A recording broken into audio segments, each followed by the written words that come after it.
예수님의 몸된 교회 네 번째 이야기를 나누도록 하겠습니다.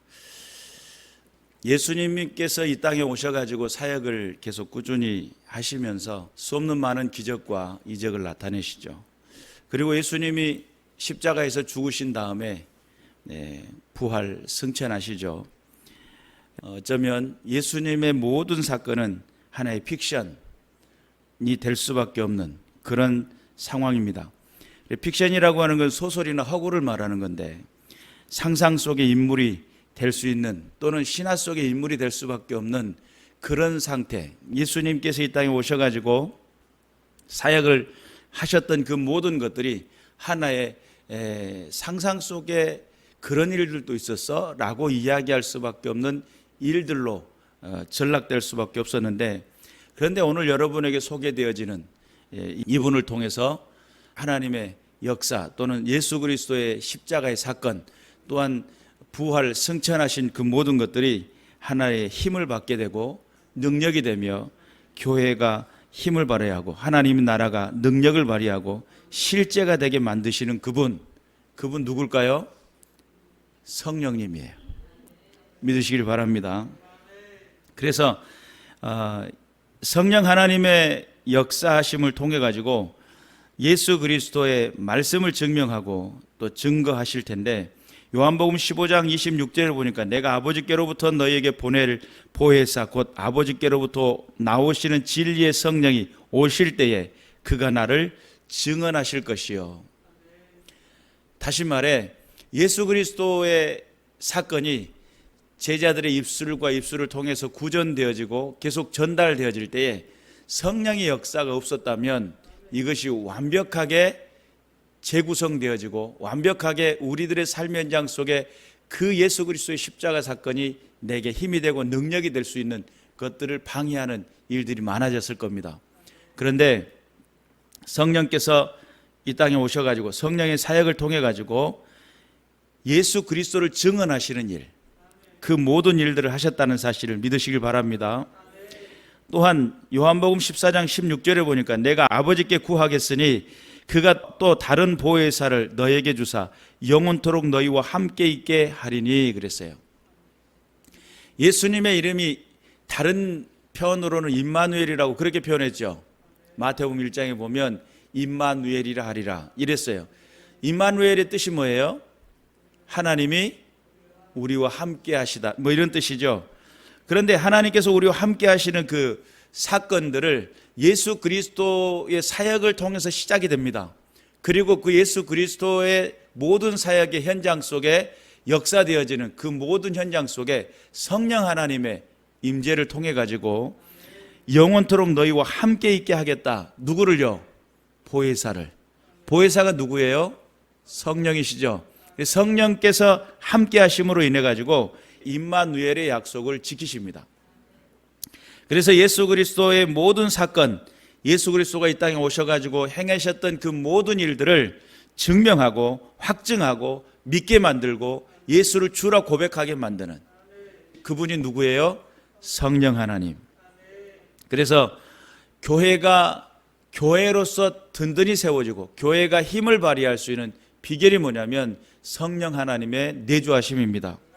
성령 하나님의 사역하심을 통해 가지고 예수가 더욱더 증명이 돼요. 또한 그냥 하나의 상상 속의 인물로 끝나버릴 수밖에 없었던 그 인물이 우리에게 실제가 되고 힘이 되고 능력이 된다는 사실, 그 모든 주체 가운데 있는 분이 성령 하나님이세요. 성령 하나님을 통해 가지고 역사를 일으키게 됩니다. 믿으시길 바랍니다. 요한복음 14장 26절에 보니까 보혜사 곧 아버지께서 내 이름으로 보내실 성령, 그가 너희에게 모든 것을 가르치고 내가 너희에게 말한 모든 것을 생각나게 하리라. 예수 그리스도의 말씀이 생각나게 한다는 거예요. 또 예수께서 가르쳤던 그 모든 것들을 또 가르치신다는 거예요.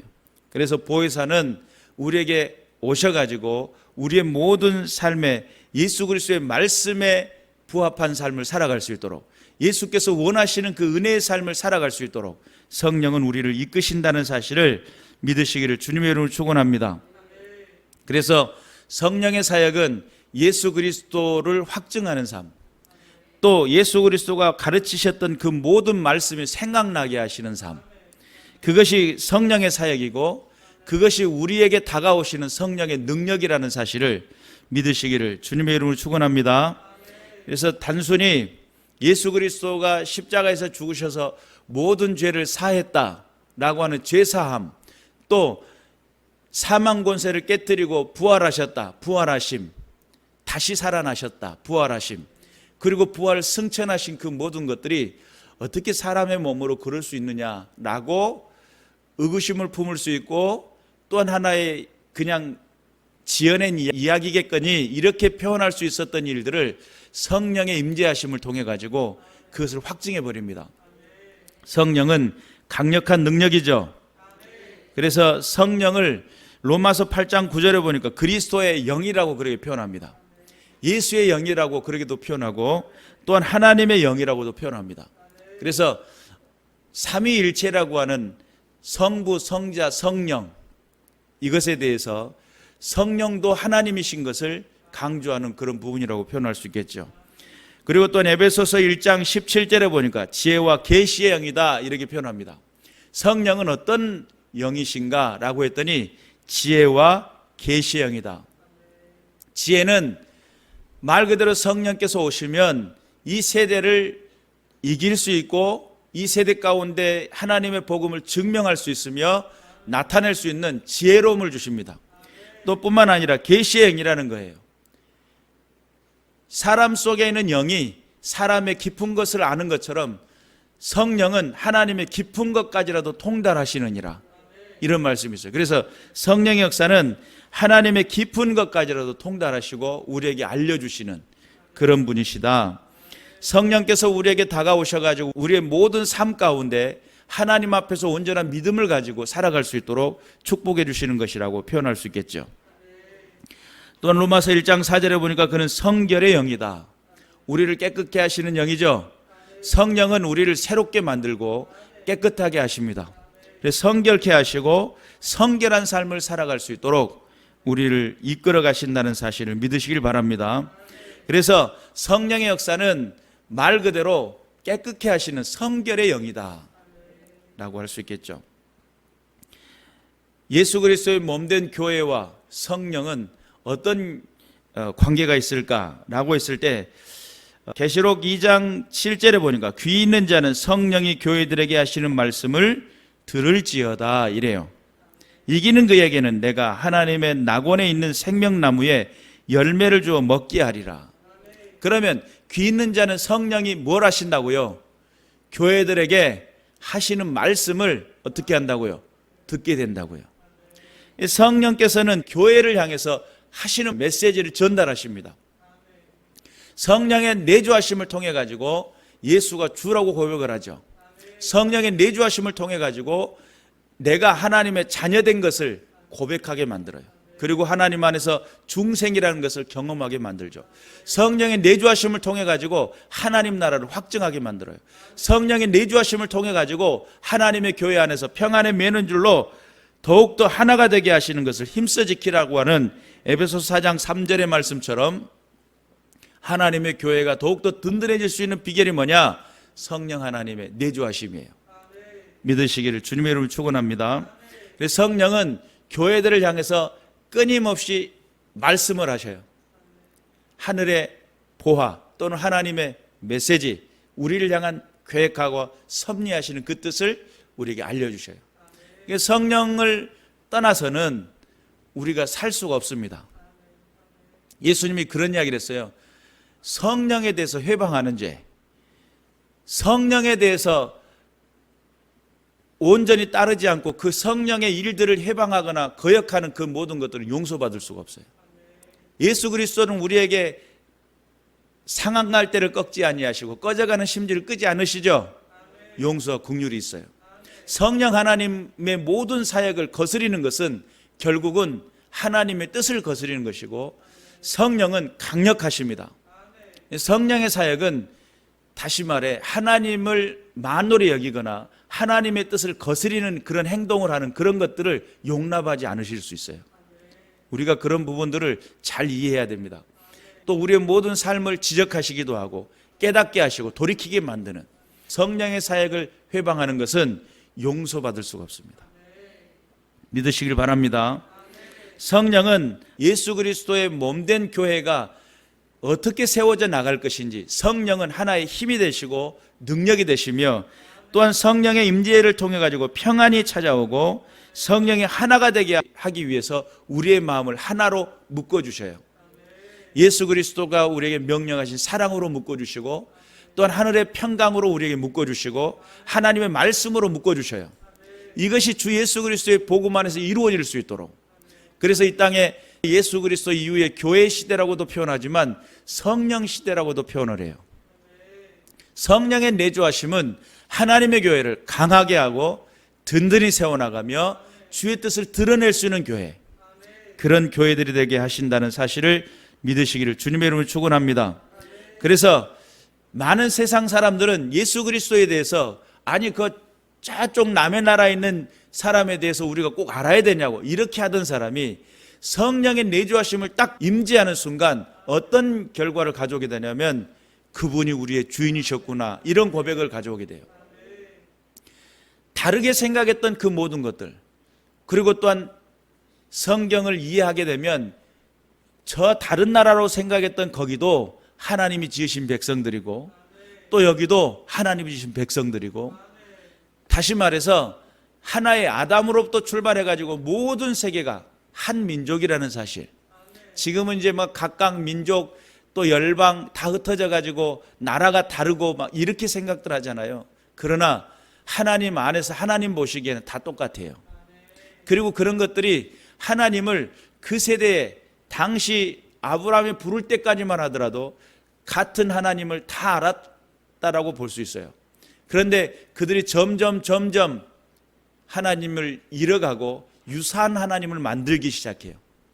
그리고 또한 그런 유사한 하나님 가운데 자기들이 섬긴다라고 하는 그 신들을 만들기 시작하는데, 유일하게 하나님께서 자기 이름을 두시려고 부르신 백성 아브라함을 통해서 후세에게 계속적으로 하나님을 이야기할 수 있도록, 계속적으로 하나님의 그 은혜를 이야기할 수 있도록, 그래서 아브라함과 다윗의 자손 예수 그리스도의 세계죠.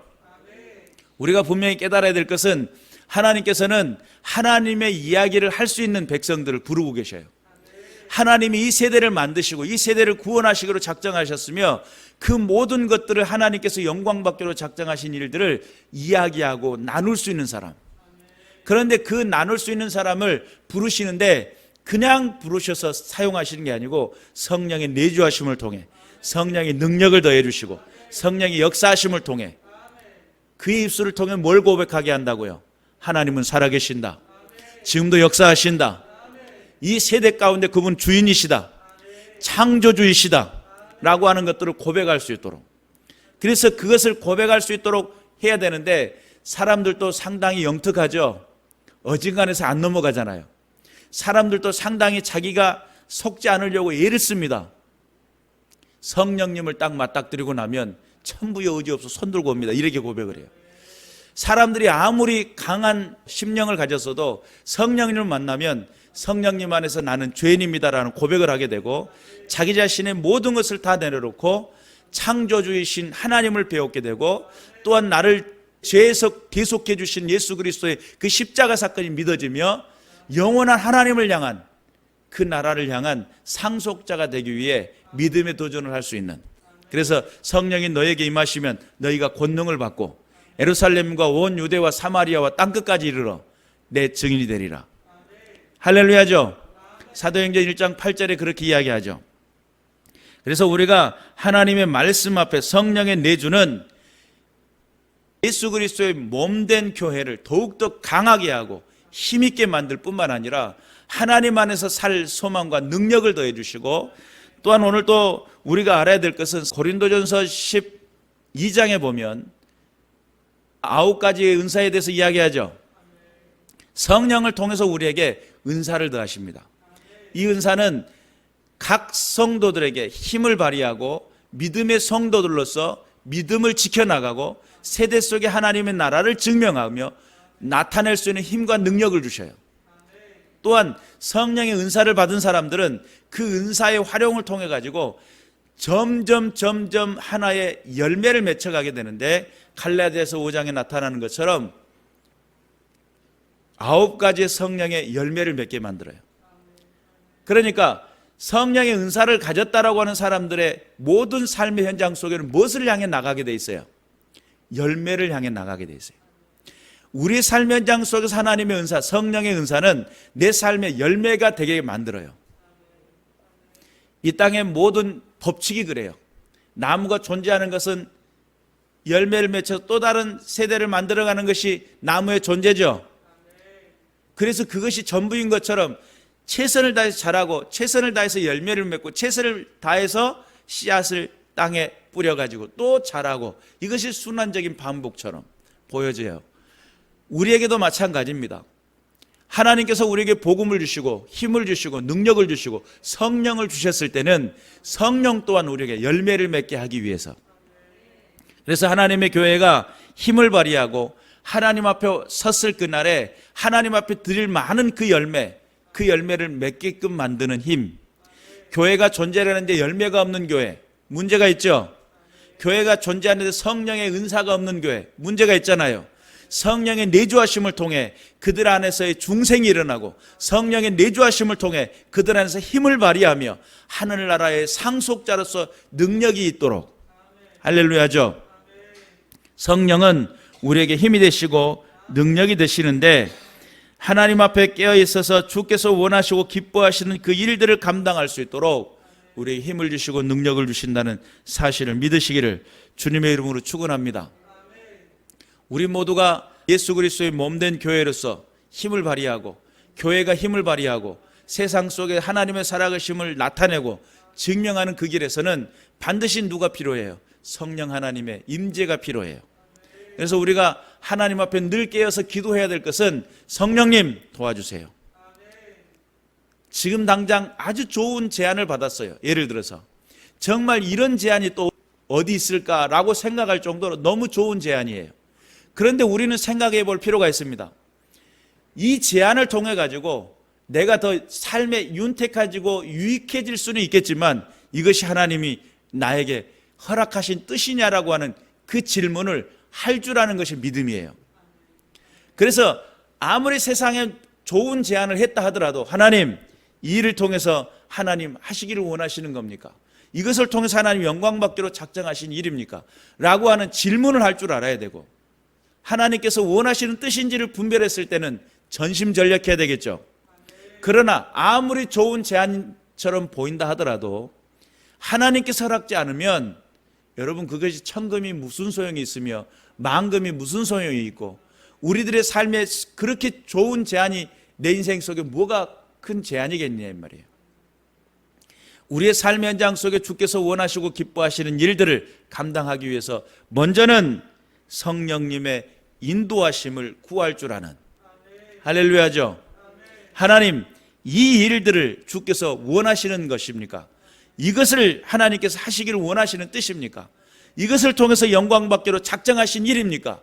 라고 하는 질문을 할 줄 알아야지, 내게 당장 유익해질 것 같으니까 선택하고, 내 삶에 윤택해질 것 같으니까 선택하고, 내게 정말 좋은 제안이니까 선택하고, 그렇게 하다가 나중에 엄청난 곤란을 당할 수 있어요. 하나님의 뜻인지를 물어볼 줄 아는 지혜가 있으시길 바라요. 하나님께서 원하시는 기뻐하시는 뜻인지를 먼저 물어보고, 하나님께서 기뻐하시는 그 은혜 가운데 나를 부르시고 축복하시는 은혜가 있는지를 분별할 줄 아는 삶, 그런 은혜가 있으시기를 주님의 이름으로 축원합니다.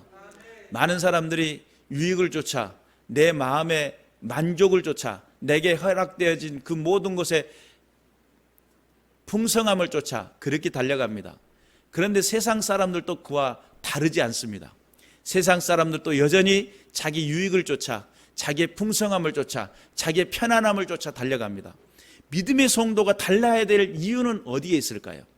하나님의 이름을 부르고 하나님의 뜻을 구하는 믿음의 백성들은 어떻게 기도하고 어떻게 나가야 될까요? 나의 유익을 구하기보다는 하나님 앞에 하나님의 뜻은 어디 있습니까?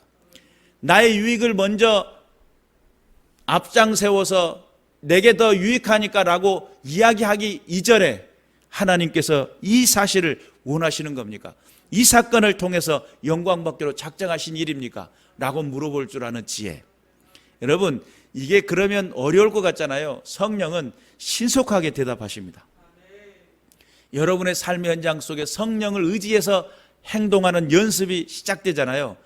여러분, 그것이 훨씬 더딜 것 같고 훨씬 늦을 것 같지만 성령이 가르쳐주는 지혜, 성령이 가르쳐주시는 계시를 통해 가지고 우리의 삶을 열어간다면 훨씬 더 밝게 보일 것이고 훨씬 더 바르게 갈 것이며 실패하지 돌아가지 않을 바른 길로 인도하셔서 영광 받아주신다는 사실을 믿으시기를 주님의 이름으로 축원합니다. 대부분의 많은 사람들은 팔은 안으로 굽죠. 예, 팔은 안으로 굽어요. 그런데 팔은 안으로 굽을 것을 굽지 못하도록 예수님이 딱 십자가에 못 박아버리잖아요. 하나님 안에서 우리에게 내어주시고 희생이라고 하는 것은 내 개념과 내 어떤 육체의 욕심과 내 마음의 뜻대로 하는 것이 아닙니다. 주님의 뜻은 어디 있습니까? 라고 묻는 것. 그런 믿음들이 저와 여러분의 삶 현장 속에 있어야 될 줄로 믿습니다. 예수님의 몸된 교회로서 몸된 교회 안에 그것이 하나의 몸된 교회가 되게 하고 또한 몸된 교회로서 기능을 발휘하며 몸된 교회로서 이 땅에서 하나님께서 기뻐하시는 일들을 감당할 수 있도록 하시기 위한 강력한 힘은 뭐냐면 보혜사 성령이라는 사실을 믿으시기를 주님의 이름으로 축원합니다. 그래서 하나님의 교회가 든든히 세워지기를 위해서 꿈을 꾸시길 바라고 또한 합력하여 선을 이루고자 하는 계획을 이루어 나가고 성취해 나가실 수 있으시기를 주님의 이름으로 축원합니다. 하나님은 지금도 살아계시고 지금도 역사하시면서 예수 그리스도의 사건이 실제가 되게 하고 또한 예수 그리스도의 모든 사건이 능력이 되게 하시며 그 사건을 통해 하나님 살아계심을 나타내고 증명하는 것, 그 성령을 통해서 일하셨고 성령 하나님을 통해서 우리에게 함께 하신다는 사실을 믿으시길 바라고 여러분의 마음을 열어 그분을 한번 불러보세요. 성령님 도와주세요 라고 불러보세요. 성령께서는 여러분의 삶의 현장 속에서 함께 하실 줄로 믿습니다. 주님 앞에 깨어 있어서 하나님의 영이 성령께서 우리 가운데 역사하시고 우리 가운데 함께 하셔서 우리에게 영원한 하나님 나라의 상속자로서 영광을 돌려드릴 수 있도록 깨어서 주님 앞에 영광을 돌리는, 그래서 예수 그리스도의 몸된 교회가 더욱더 든든히 세워지고 능력 있게 세워지고 하나님의 역사가 드러날 수 있도록 성령 하나님 우리에게 힘을 주시옵소서. 끝까지 증인되게 하시옵소서. 성령 하나님 우리와 함께 하시옵소서. 하나님 살아계심을 나타내고 증명하게 하시옵소서. 하나님 살아계시고 역사하신다는 것을 성령을 통해서 역사케 하여 주옵소서. 깨어있어서 이 세대 속에 꼭 필요한 믿음의 역사를 일으켜 나가는 저와 여러분 되시기를 주님의 이름으로 축원합니다. 기도하겠습니다.